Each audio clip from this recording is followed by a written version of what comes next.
Hello students, welcome to Educorium. Today our topic will be edema. So you see, in medical field, we'll see a massive use of the word or term called edema. So what is edema? So first of all, let me introduce you about edema. Edema is nothing but swelling because of excessive fluid accumulation abnormally in our body tissue or body gap. It can take place in any part of our body.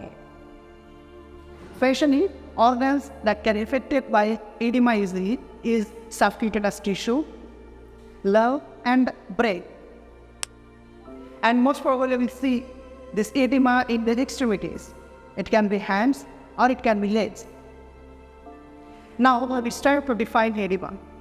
Edema is defined as an abnormal fluid accumulation in the body tissue or body cavity. Now we go with the risk factors of edema. What are the factors that will be risk for our body that can lead to edema? First of all, having more salty food. Then having menstrual signs and symptoms. Standing or staying in same position for a long time. And during pregnancy, we can say edema normally.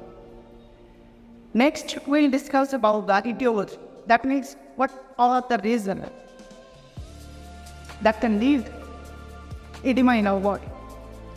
First of all, water retention, then hydrostatic pressure, then decreased oncotic pressure, and abnormal lymphatic flow, sodium retention, and obviously inflammation. So next, we'll go through the types of edema. There are different types.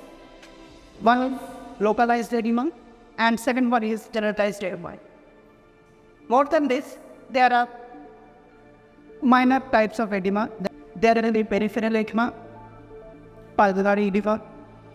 So first of all, what is localized edema? Localized edema is kind of edema. Edema will be restricted in a particular part of the body. It can be lymph or it can be organ. And on the other hand, we are having generalized edema. In generalized edema, there will be no restriction. It can take place any part of our body.